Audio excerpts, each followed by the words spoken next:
Carta do apóstolo Pedro, capítulo 2, versículo 9.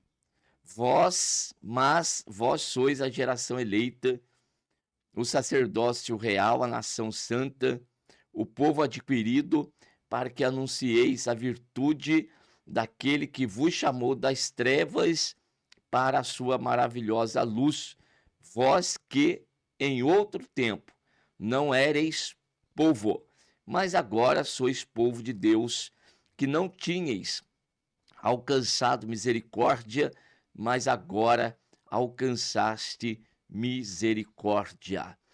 Vamos entender o que o apóstolo Pedro está trazendo aqui para a igreja. Sempre lembrando que nessa ocasião da carta do apóstolo Pedro, a maior parte desta igreja aqui era formada de gentios.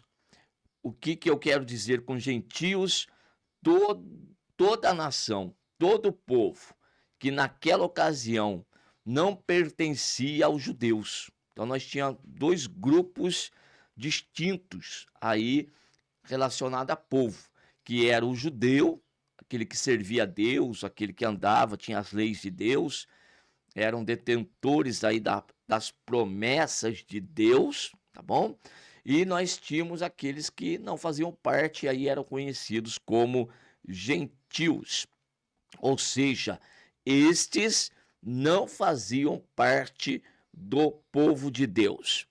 O povo de Deus, eles na realidade começa a ser formado lá em Êxodo, capítulo todo o livro de Êxodo, né? Mas eu quero destacar o capítulo de número 19 para a gente ler aqui com vocês nesta oportunidade. Êxodo trata da libertação do povo do Egito. O povo estava escravizado. Preste atenção nesta figura que Deus deixou para nós, que é a mesma de hoje, tá certo? A mesma figura não. O primeiro testamento é figura e no novo nós temos a realidade. Corrigir aqui a minha expressão. Êxodo, o povo então em cativeiro, escravos ali no Egito, e agora Deus vai tirá-los do Egito e caminhar com eles em direção a uma terra boa, que manava leite e mel, conforme havia prometido para Abraão, Isaque e Jacó.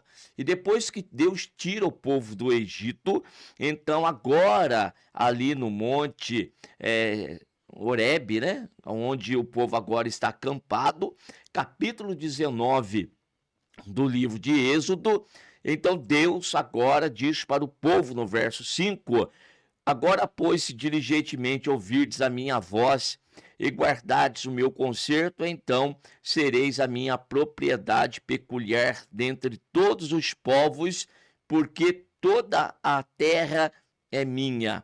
Preste atenção na expressão propriedade peculiar. E outra, porque toda a terra é minha.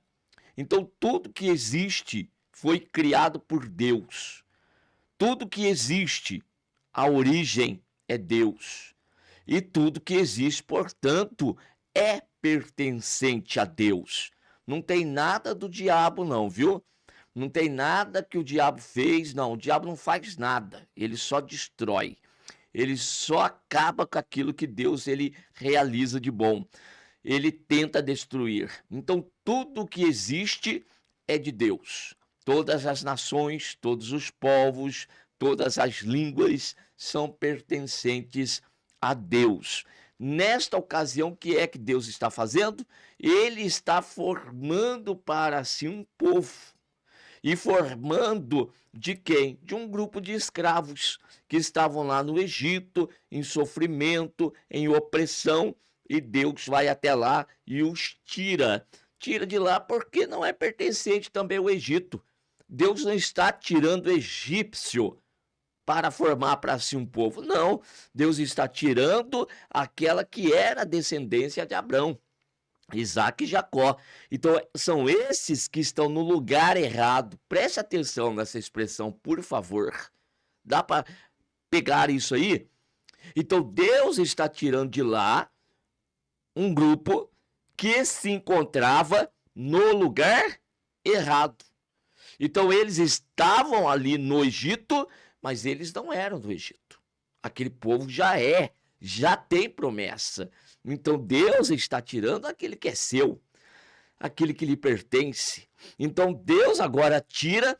Quando chega nesse ponto aqui, o que é que Deus faz? Deus diz para o povo: eu fiz isso com vocês, vocês são meus.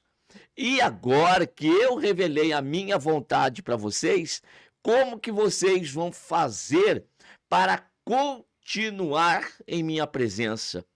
Para continuar sendo aquilo que eu os formei para ser? Prestou atenção?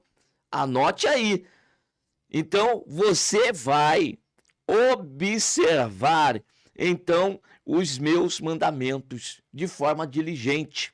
Então, se diligentemente ouvirdes a minha voz, guardardes o meu conserto, então sereis minha propriedade peculiar dentre todos os povos da terra, porque toda a terra é minha. Então, de um grupo de pessoas da terra, Deus estava exigindo algo mais. E Deus queria derramar sobre eles bênçãos extraordinárias. Tinha condição.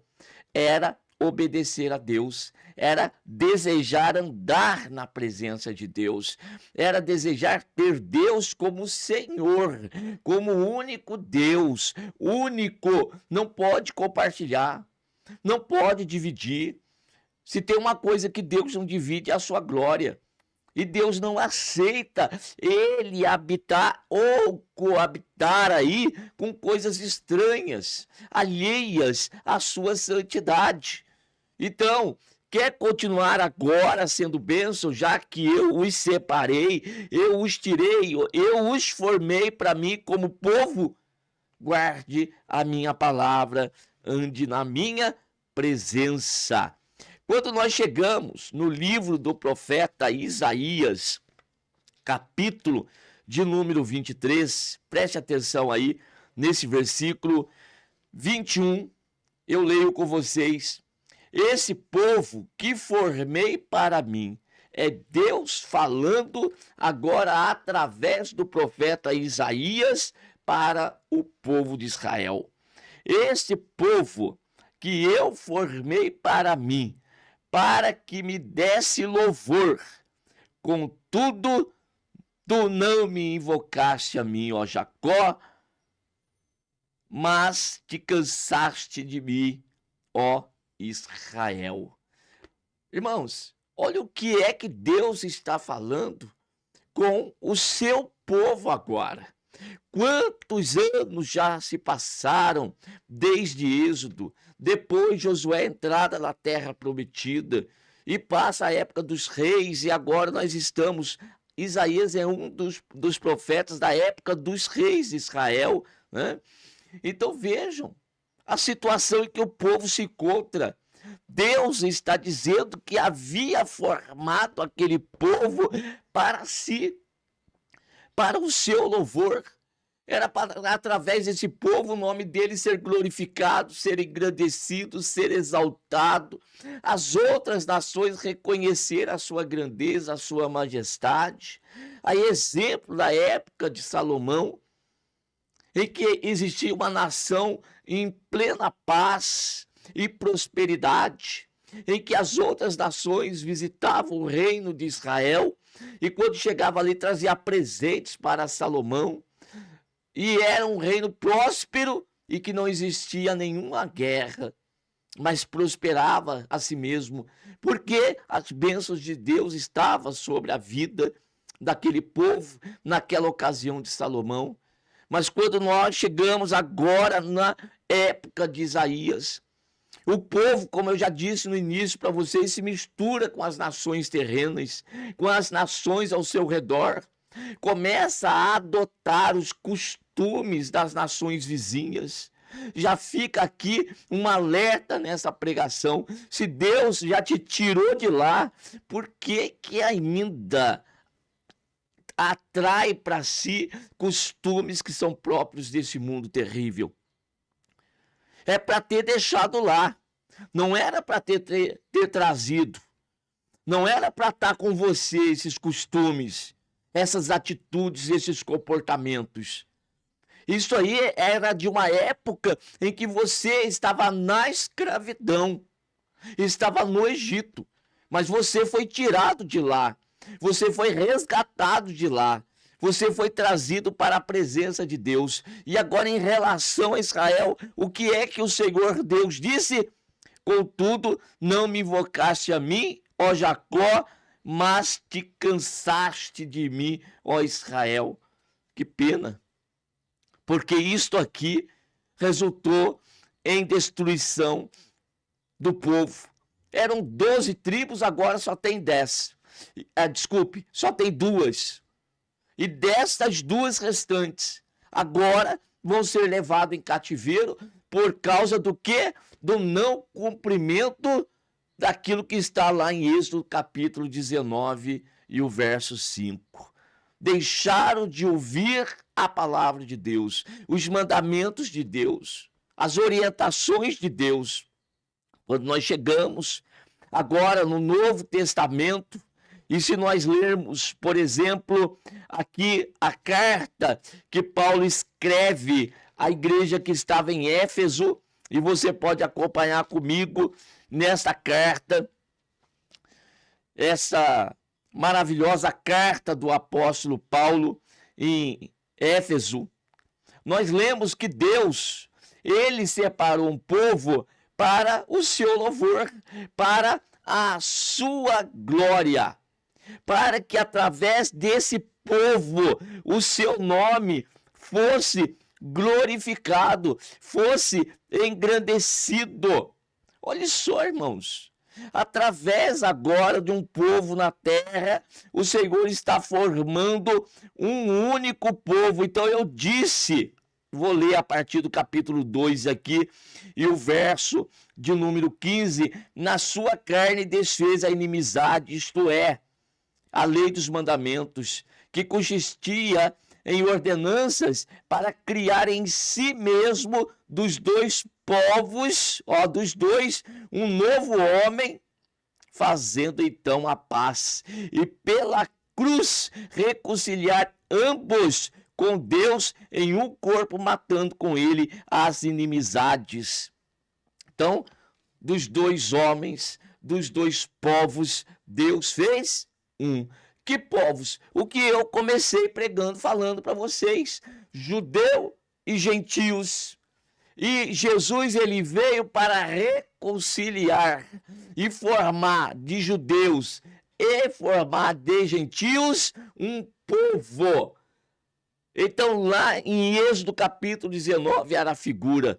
A igreja do Senhor agora é a realidade. Existe um povo de Deus na face dessa terra formado em Cristo Jesus. Cristo é a cabeça deste corpo, deste povo. Então existe um reino estabelecido na terra, cuja porta de entrada é Cristo. Jesus disse: eu sou o caminho, eu sou a verdade, eu sou a vida, e ninguém vem ao Pai senão por mim. Ele é a porta das ovelhas. Ele é a porta de entrada nesse reino. Talvez você, para ir para qualquer outra nação, você tenha aí que buscar, então, ser nacionalizado ou naturalizado em qualquer outro país. Cada um tem as suas regras, como o país, aqui o Brasil tem as suas para estrangeiro. Para um estrangeiro ser naturalizado, então tem regras no Brasil. Agora, para ser parte do povo de Deus, qual que é a regra? Tem também. Agora é ter a fé em Cristo Jesus, nosso Senhor, porque é Ele que vai reconciliar tanto gentios quanto judeus, e tirando deles e formando um povo. E aí o apóstolo Pedro, como eu iniciei falando para vocês, vai dizer para o grupo de irmãos, para a igreja: vós sois a geração eleita, o sacerdote real, a nação santa, o povo adquirido, para que anuncieis as virtudes daquele que vos chamou das trevas para a sua maravilhosa luz. Existe um povo na terra cujo Deus é o Senhor. E lá no início do programa, dos Salmos que eu li, bem-aventurada a nação cujo Deus é o Senhor. Muito bem, a nação é esta, é a igreja. Não a igreja institucional, mas a igreja quanto corpo de Cristo. Existe um povo que adora a Deus. Existe um povo cujas leis está aqui, ó, Bíblia Sagrada. Existe um povo com seus próprios costumes, diferente dos costumes dessa terra. Existe um povo com cultura própria, cultura diferente da cultura desta terra.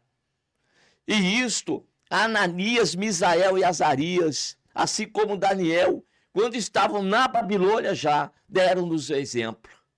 Não exemplo de uma nação terrena, mas de um verdadeiro adorador, que adorou a Deus em espírito e em verdade. A nossa marca não é uma marca terrena.